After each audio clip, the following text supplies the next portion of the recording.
Hola, bienvenidos a Un Té con Manzanilla. ¿Cómo están? ¿Cómo les ha ido en este mes de febrero? La verdad es que para mí este mes tiene un significado pues muy especial porque fue mi cumpleaños hace algunas semanas y la verdad es que obviamente cuando es el mes de tu cumpleaños pues vienen muchos recuerdos, muchas reflexiones, emociones grandes y pequeñas y la verdad es que no voy a negarlo. También soy parte de esta cultura donde la edad pesa un montón, entonces también está esta sensación de, uy, estoy envejeciendo, ya no voy a ser capaz de, voy a volver como más vulnerable físicamente, etcétera, etcétera, etcétera. Y claro que ya me recuerdo que de hecho es parte de ser humano y parte de nuestra experiencia en esta tierra es envejecer, así que así como el peso, lo único que nos queda es aceptarlo porque no podemos pelear en contra de eso y va a llegar, lo queramos o no lo queramos, venía en el contrato que firmamos cuando nacimos y es parte de nuestro recorrido en este tiempo y en este lugar. Así que bueno, pues abrazar nuestra vida, nuestros años es importante y aceptar que sí, que con la edad pues viene un decaimiento de varias cosas, ¿no? No sé, ustedes pueden ver, yo tengo cabellos grises. Hace 2 años no los tenía y ahora ya los empiezo a tener y empiezo a sentir algunas diferencias en cuanto a mi energía, en cuanto a mi cuerpo, se mueve un poco distinto y eso pues claro que no me hace ni más ni menos valiosa, simplemente me hace saber que tengo 44 años y ya. Y bueno, con este pensamiento que me hace sentir emotiva, quiero empezar este episodio no sin antes dar la bienvenida a las nuevas personas que nos acompañan y que están escuchando el podcast por primera vez. No sé por qué razón llegaron al podcast, pero estoy muy contenta de tenerlos aquí, de que nos estén escuchando. Yo soy Carla Manzanilla.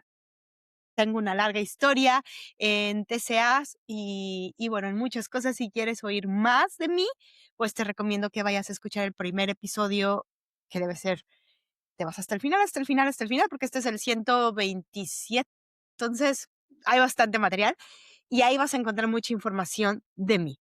Y otro paréntesis, por cierto, papás, estamos abriendo Monse y yo, la psicóloga Monse y yo, que he hablado, para todos los que no son nuevos, es una psicóloga especialista en trastornos de la conducta alimentaria, que hemos hecho pláticas, talleres, tenemos grupos juntas y tenemos también pacientes y clientes que tratamos juntos.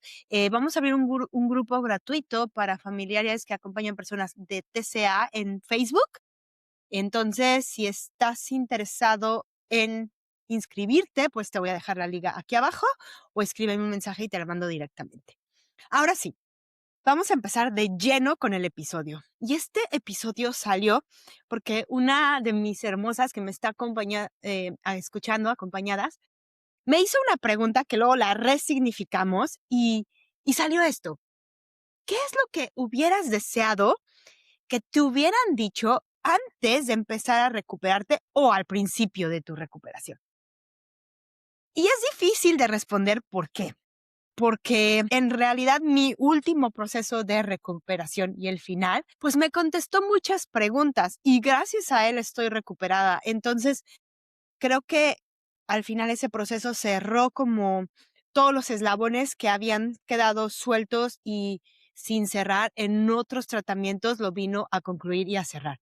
Sin embargo, sí te puedo decir que hubo muchas cosas que los anteriores tratamientos, mis anteriores intentos, no me dijeron y que hubieras marcado una gran diferencia para mí en el proceso de recuperación y posiblemente, no lo sé, porque también creo que pues cada uno tiene un proceso y no llegamos a donde estamos nada más porque sí, sino porque hay una experiencia que pasar, hay aprendizajes que tomar y estamos en el momento correcto. Así que no lo sé si me hubiera recuperado antes o no, pero lo que sí te puedo decir es que hubiera creado una conciencia distinta. Entonces, ¿cuáles son esas cosas que me hubiera gustado? Y voy a poner aquí algunas.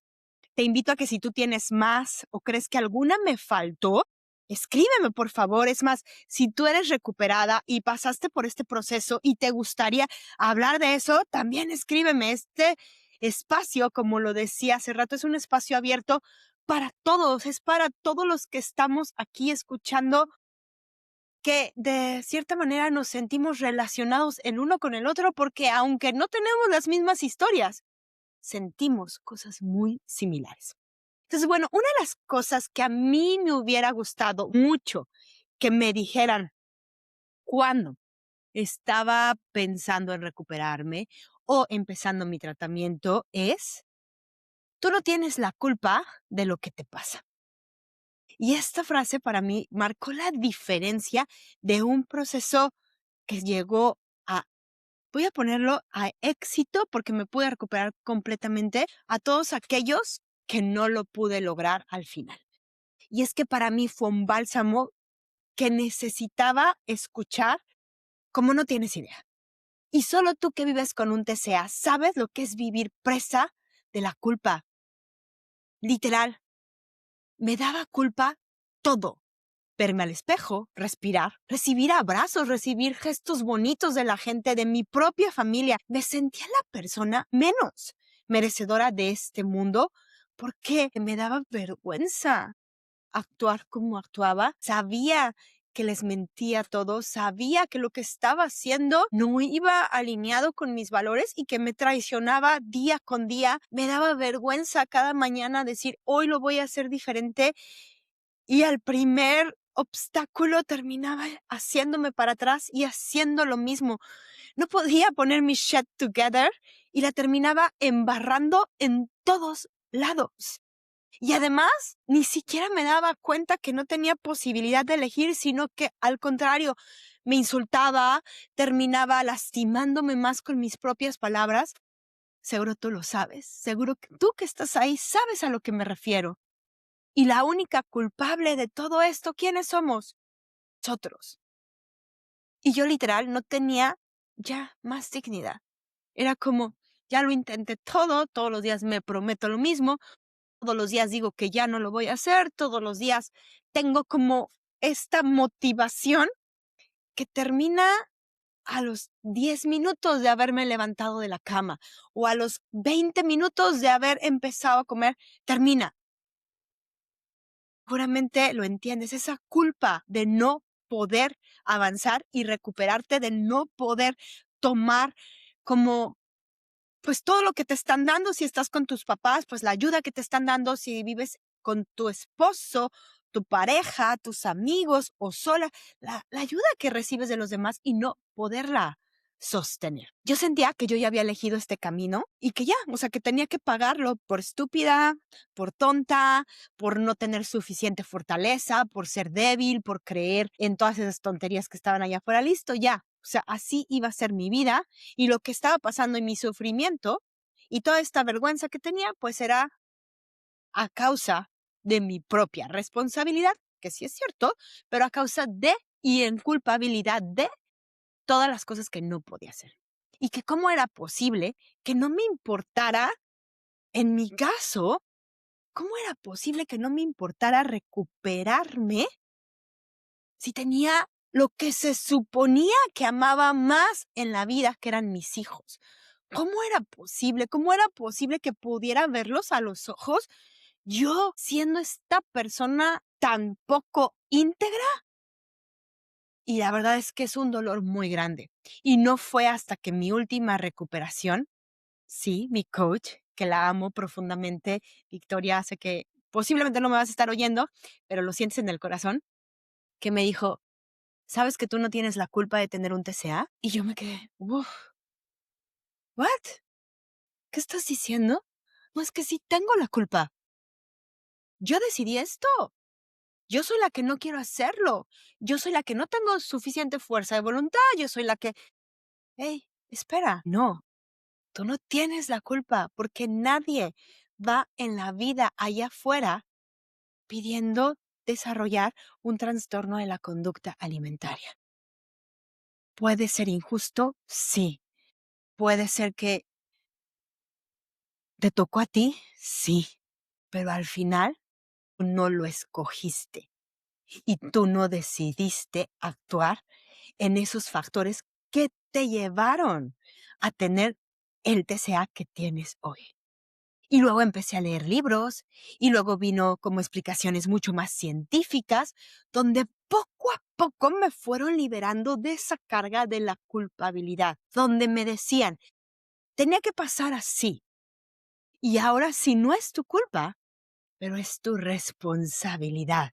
Y culpa y responsabilidad son cosas totalmente distintas, porque culpa es cuando te arrepientes un poco, sientes pena, sientes vergüenza por actuar como actúas, porque sabes que estás haciendo algo mal, que tú estás decidiéndolo hacer mal. ¿Qué podría hacernos sentir culpables? Tal vez robar, tal vez insultar a alguien con conciencia de voy a decirle estas palabras para que se sienta súper mal, entonces después puede venir esta culpa, pero en el TCA no decidiste, no dijiste, híjole, déjame hacer mi primera dieta para después desarrollar anorexia. O, ¿sabes qué? Voy a tener mi primer atracón para después no parar de comer todas las noches. No, sucedió. Sin que te fueras dando cuenta, fue sucediendo de a poco. Y entonces la responsabilidad es crear conciencia que tienes un problema y después actuar en pos de la solución de un problema. Pero tú no eres el problema. Y ahí está la gran diferencia. Entonces, para mí, eso es como vital. Fue vital que me lo dijeran en mi última recuperación y que, por supuesto, no me lo dijeron en mis anteriores recuperaciones. Necesitas creer que te puedes recuperar. Esa sería la segunda. Creer que te puedes recuperar. Mucha gente entra a los procesos de recuperación sabiendo que no se van a poder recuperar. No creyendo en el proceso, obligados, muchas veces insistidos por familiares, por tus papás, por tus amigos, por tu esposo.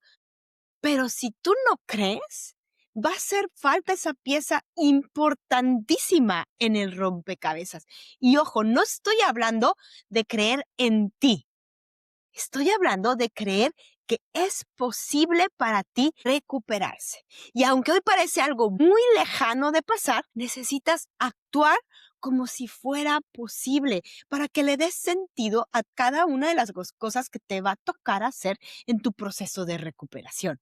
Creer sí hace la gran diferencia, de hecho, en tu día a día. ¿Por qué? Porque si yo sé que esto que estoy haciendo, que es tan duro, que es tan difícil, que me tiene tan emocionalmente activada, tiene un fin, que es mi recuperación, entonces me va a llevar y voy a poderlo transitar. Pero si yo no sé, si ni siquiera creo en eso, ¿por qué me voy a poner en esas situaciones que realmente son dolorosas para algo que no creo? No tiene sentido. No sé si me puedo explicar. Pero es que creo que es súper importante y casi nadie nos los dice. Llegas a un proceso de recuperación y a lo más que a mí me preguntaron fue, ok, ¿y por qué te quieres recuperar? Bueno, pues yo me quiero recuperar porque, pues, me quiero llevar mejor con mi mamá, ya no me quiero que me esté diciendo que coma todo el día, porque quiero mejorar mi relación con mi esposo, me quiero recuperar porque pues todos me dicen que estoy muy delgada, me quiero recuperar porque todos me dicen que estoy muy gorda, pero nadie te pregunta, ¿y crees que te puedes recuperar? Y nuevamente voy aquí, porque no dije creer en ti. Necesitas creer en algo. Y directamente puede ser en tu proceso, en los profesionales que te están acompañando, en la ciencia, en Dios, en la posibilidad, en algo. Porque cuando tú todavía no puedes sostener la fe en ti misma, algo puede sostenerla por ti. Y muchas veces van a ser estas personas que te acompañas. Por eso no dije, necesitas creer en ti. Lo que necesitas es creer que la recuperación es posible para ti, amor. Sí, no va a ser perfecta, no va a ser fácil, no va a ser inmediata, pero es posible. Y ahí hay una gran diferencia. Si esperas a recuperarte cuando creas en ti, te aseguro que la recuperación no va a llegar, porque la confianza es consecuencia de acciones y no es un requisito previo. Es como si te dijera, ok, ¿quieres ser mi novio? quieres ser mi novia, lo que sea que en el sexo que te encuentres, en el género que participes, eh, y tú digas, espérame, es que primero necesito saber si eres súper confiable, entonces por ahí de unos un año ya te contesto para realmente ver si lo eres. No, das ese paso de fe y dices, pues sí, sí quiero, a ver cómo me va. ¿Por qué? Porque la confianza no es inmediata, solo por decir sí. La confianza se va alentando y se va sembrando conforme también las acciones. Entonces es importante cambiar el foco y confiar en la recuperación. Por eso mismo es tan importante buscar profesionales de la salud que te acompañen en tu proceso y que te sientas bien con ellos. Porque no nada más es salir y ver, ok, bueno, tengo que buscar, es profesional. Voy, me siento de la fregada, no me cae bien, me molestan sus comentarios, no me ha ayudado en 5 años, pero pues yo estoy yendo. No, porque muchas veces ellos van a ser los que van a sostener tu fe mientras tú no la tengas en ti. Y esas pequeñas acciones de ir, ok, depositando en este proceso, en las personas, en las acciones, en los retos, en los videos, en los ejercicios, en todo eso, te van a ir dando evidencias de que es cada vez mucho más posible recuperarte. Y entonces, poco a poco, sin darte cuenta, ¿qué crees? Volverás a creer en ti. Y digo volverás porque a veces decimos nunca creímos, nunca creí en mí. Y en realidad sí creímos en nosotros. Desde el hecho de llegar a este mundo es porque creíste en ti. Si estás aquí es porque creíste en ti en algún momento. Y entonces volverás a creer en ti. El número 3, que la incomodidad no es peligrosa, es necesaria. Y justo hace 2 semanas grabé un episodio completo de incomodidad, entonces no me voy a detener muchísimo en este punto. Si necesitas como adentrarte más en este tema, te invito a que escuches el episodio anterior, creo que es dos semanas atrás, en donde, bueno, realmente doy un salto como profundo en este tema. Creo que así podemos avanzar más rápido hoy, pero te invito a que lo oigas, si no lo has oído. Y si lo oíste, pues vuélvelo a oír, porque a veces, cuando lo oímos varias veces, nos caen diferentes veintes. Entonces, ¿qué pasa con la incomodidad? Para mí la incomodidad, de hecho, es el semáforo que me está diciendo, ok, si estás incómoda, estás por el lugar perfecto para la recuperación. Estás en el lugar adecuado. Si estás muy cómoda, si todos los días te levantas y estás en tu proceso de recuperación y en realidad nada te incomoda, te tengo noticias. No estás trabajando en tu cambio, estás haciendo lo mismo, puede ser un poquito disfrazadito, pero no estás avanzando en tu proceso de recuperación. El proceso de recuperación es incómodo y necesita ser incómodo. Quien te esté vendiendo esa idea de, ok, te puedes recuperar con algunos audios mientras duermes y no vas a sentir nada, es una mentira. ¿Por qué? Porque para poder cambiar necesitas salir de tu zona de confort para incomodarte, estrechar esa zona de confort y hacerla más grande y entonces ya vas a estar en un lugar, pero luego va a venir otro cambio.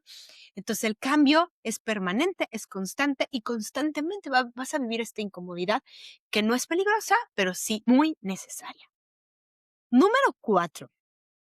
Este es importante y entiendo que a todos nosotros nos cause que no fuera real, pero es real. Subir de peso, de hecho, fue la puerta a mi felicidad.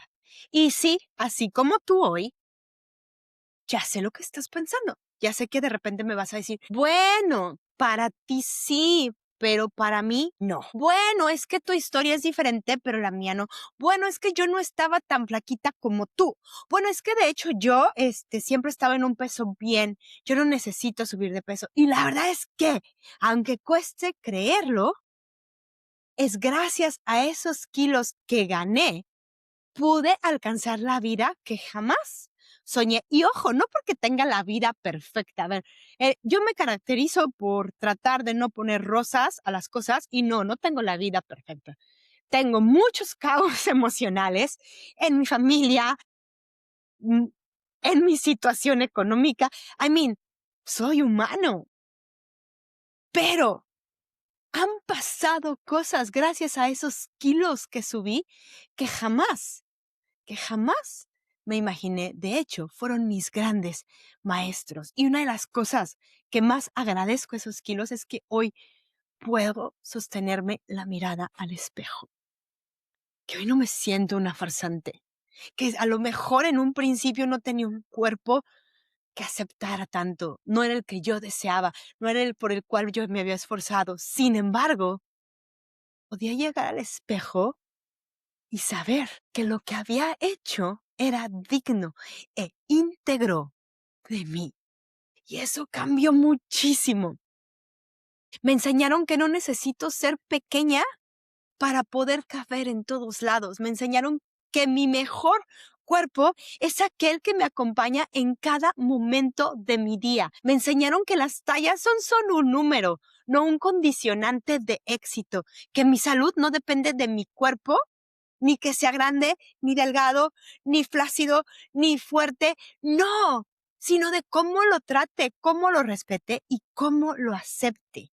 Fue a través de esos kilos que sí, gracias a esos kilos desperté a la vida, porque no se puede ver la recuperación en un cuerpo que no te pertenece, sino que le pertenece al TCA. Y ahí es importante que nos paremos un poco, porque ese cuerpo por el que estás luchando sostener, amor, no es tuyo. Es el cuerpo que el TCA te dice que tienes que alcanzar para merecer. Pero tu cuerpo, ese que te pertenece a ti, lo único que te pide es aceptación, es cuidado, es contención, es presencia. Y si ahí viene el amor, perfecto. Mientras ese cuerpo que tú estás rechazando, no te des cuenta que en realidad te estás rechazando a ti misma, vas a seguir persiguiendo el cuerpo que el TCA te presenta como el gran premio final. Y la recuperación, de hecho, necesita un cuerpo donde tú puedas habitar. Todos me decían, hey, tienes que subir de peso porque estás muy baja de peso. Pero nadie me dijo que esos kilos eran mi boleto a una nueva vida. Nadie me lo dijo. Es más, me dijeron, no, sí, está bien, tienes que subir de peso, pero no tanto. Oh, no, pero vamos a ver la escala, no te puedes pasar de esto. No, pero es que mucho es malo.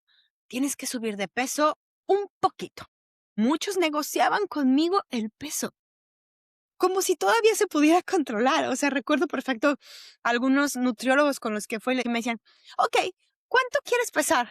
Y yo así, yo quiero pesar. ¿De dónde lo sacaba? Pues del rango más bajo del IMC, que me decía que era lo más saludable. Primero, nunca lo alcanzaba, porque para mí llegar a ese rango más bajo del IMC significaba que ya había perdido, que no estaba haciendo lo suficiente para el TCA, por supuesto, etcétera. Entonces, de todos modos, me dejaban en control a mí cuánto quieres pesar, y no fue hasta que me dijeron, hey, tú no controlas tu cuerpo, y de hecho, esos kilos que vas a ganar no solo te van a dar peso, sino te van a dar una vida, te van a dar libertad, y de cierta manera vas a tener paz. Y no me digas que en un TCA lo que más se necesita es paz.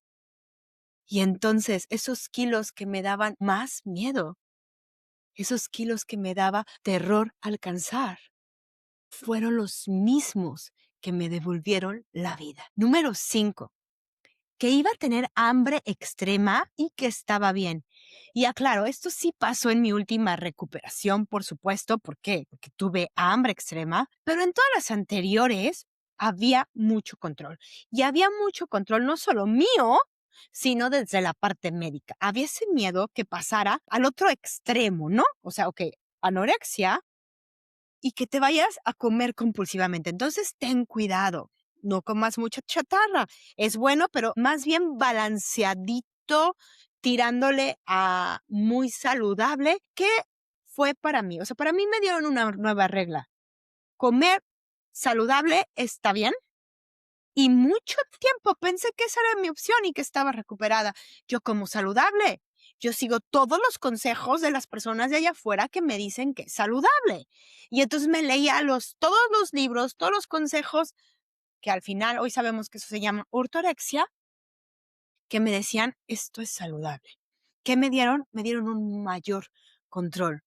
O sea que al final muchos profesionales de la salud, sí, y por supuesto influencers y por supuesto personas en nuestro entorno, quieren ayudarte a recuperar poniendo todavía el estigma en alimentos buenos en malos, en cantidades buenas en malas, poniendo a la comida como una amenaza constante. Y lo que pocos entienden es que para vencer el miedo a la comida necesitamos que todo este sistema de apoyo deje de actuar con miedo a estos alimentos.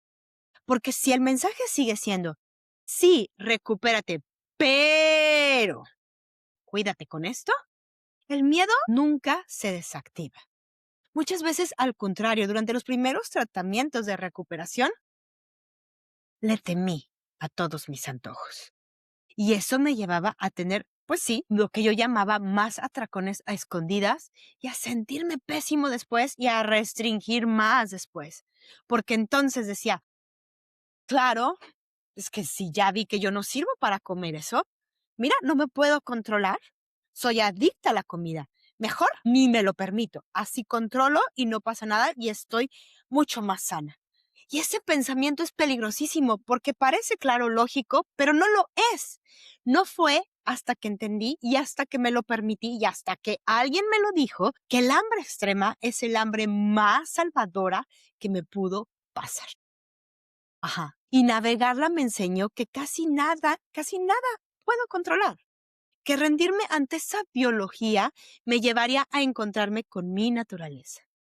El hambre extrema sí es aterradora y muchos están pasando por ahí. Hay gente que acompaño que está pasando por ahí.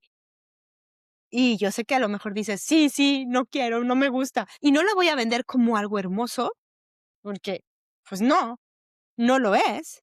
Es una fuerza interna tan poderosa que el punto es que no lo puedes controlar y que literalmente te lleva a comer cantidades que jamás creíste que fueras capaz de comer y que además puedes compararlas con tu alrededor y tampoco las comen. Y entonces te choquea, pues ¿cómo no? Porque de repente estás comiendo con tu familia y ellos pueden sentarse y comer un plato de comida y tú te comes el plato y quieres otro plato. O a la media hora quieres más comida. Y entonces le dices a la persona que está contigo, oye, es que tengo hambre. ¿Cómo? Si comimos lo mismo, es que tengo hambre. Y es que viene justo de nuestro cerebro tan primitivo que nos ha mantenido viva y que está respondiendo a un sistema de supervivencia que lleva años activado, que entonces no va a ser fácil de controlar y de hecho lo peor que podemos hacer es tratarlo de controlar. Y ahí viene otro temblor dentro de nosotros. ¿Por qué? Porque nos damos cuenta que lo que siempre controlamos, hoy no somos capaces de hacerlo. Y viene un choque a nuestra identidad, a esa identidad enferma, donde éramos capaces de controlar muchísimo. Y hoy no lo somos. Y viene un duelo. Y vienen enojos, y vienen peleas, y vienen rabietas. Sí, pero el hambre extrema es tan necesaria como para las personas que están padeciendo a lo mejor alguna enfermedad terminal, sus medicamentos, para aquellas que tienen algún mal congénito, sus inyecciones, es igual de importante. Resistirla, lo único que te va a ayudar es a sufrir más, rechazarla más y regresar a tu TCA. Pasarla y navegarla te va a llevar a la recuperación. No es cómoda y no sigue un patrón, pero ojo, es biológica y esto es lo más importante.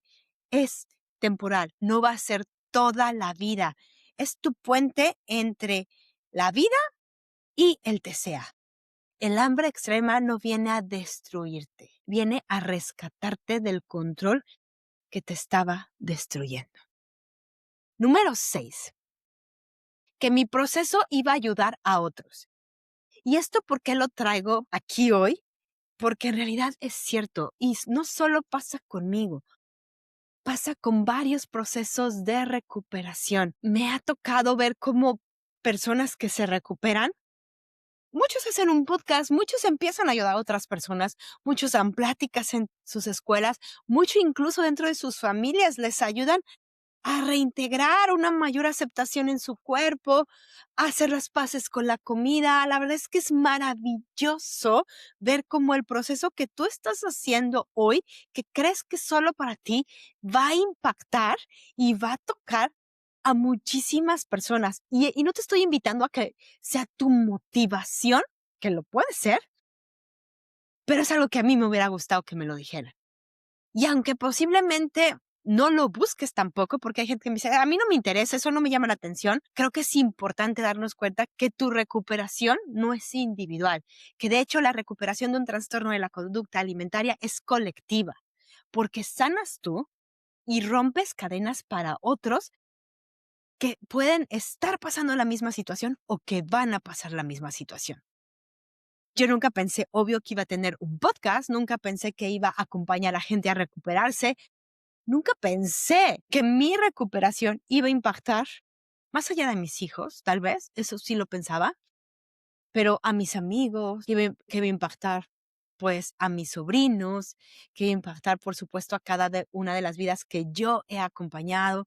em, y la verdad es que es un regalo que nadie me dijo. De hecho, creo que es importante porque al estar escribiendo esto, me fui atrás, me detuve un poco y fui a la primera carta que escribí antes de mi recuperación y te la quiero leer porque quiero que veas que yo, así como tú, hoy jamás pensé que mi vida iba a cambiar tanto y pensaba prácticamente lo mismo que tú estás pensando en ti hoy.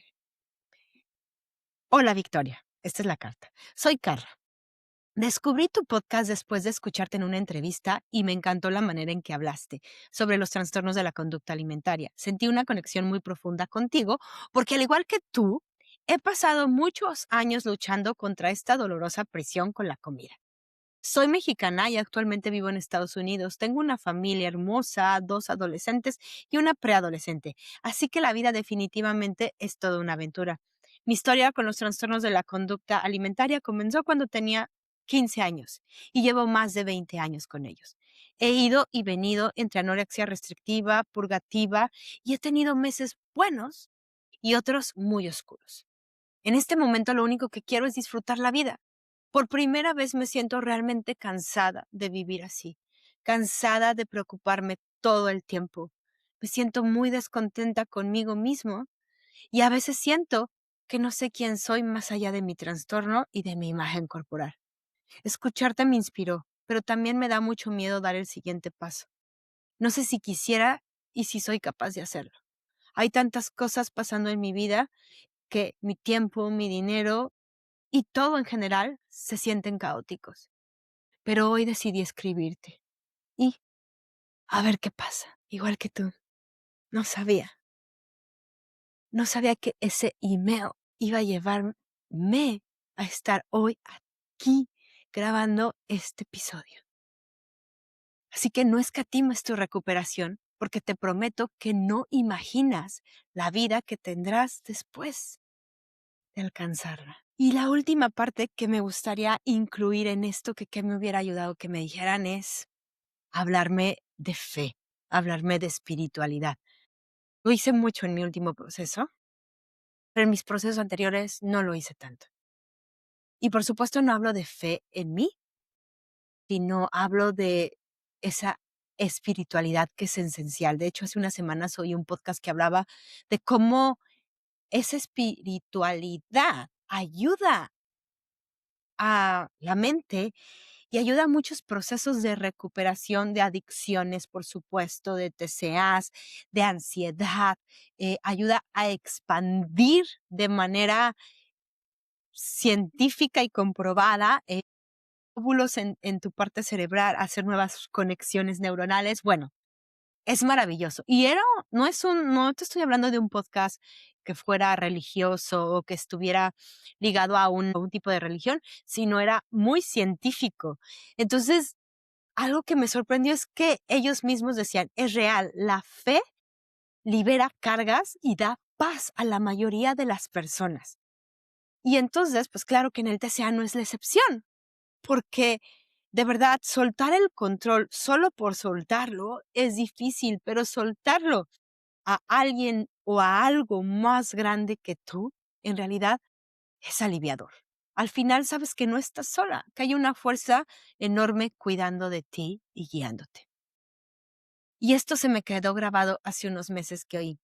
Tener fe, de hecho, no es nada más creer. Tener fe es actuar con valor aun cuando no tengas la certeza de lo que va a pasar. Y justo eso es lo que necesitas para recuperarte. En mi caso también hay un episodio completo que hablo de mi proceso especial y con la fe, pero para mí, y lo he nombrado varias veces, para mí mi guía, mi fortaleza, mi paz no llegaron solas, sino llegaron a través de depositar todos esos miedos en Dios. Y si me voy antes de la recuperación, yo puedo ver imágenes mías pidiéndole, ayúdame a encontrar la fuerza, la sabiduría que no tengo hoy para poder recuperarme.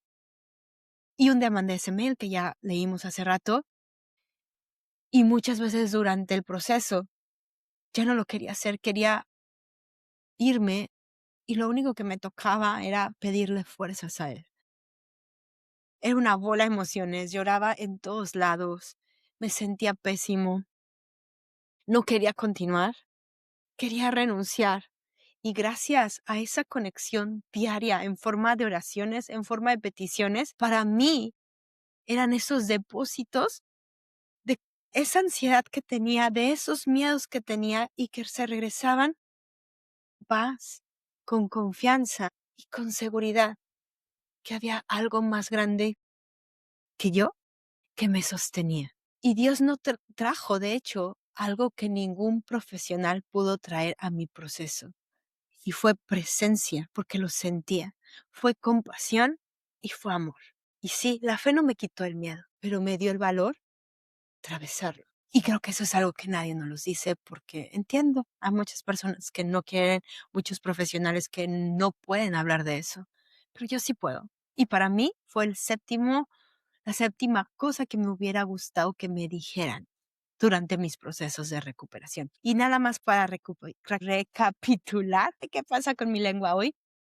1, tú no tienes la culpa de lo que te está pasando. 2, necesitas creer que te puedes recuperar. 3, que la incomodidad no es peligrosa, es necesaria. 4, que subir de peso es la puerta a tu felicidad. 5, que vas a tener hambre y la vas a tener extrema y que está bien. 6, que tu proceso va a ayudar a otros a recuperarse. 7, que el ingrediente principal de tu recuperación es la fe. Y como te dije hace rato, si tú tienes algo que agregar, por favor, escríbeme, mándame un mensaje. Recuerda que este no solo es mi podcast, es tuyo también y me encantaría escucharte y leerte si tienes más propuestas. Gracias por escucharnos hoy. Recuerda que si este episodio te gustó, te sentiste relacionada o crees que hay alguien allá afuera que le puede servir, mándaselo. Nunca escatimes la ayuda, no sabes a quién le puede servir y por supuesto sígueme, follow si me estás viendo también en YouTube, pues también sígueme ahí. Para mí es bien importante que lleguemos a más personas y de verdad te agradezco mucho por haber tomado estos 40 minutos de tu día escuchándome. Te mando un abrazo y no olvides que es posible recuperarte al 100%. Bye.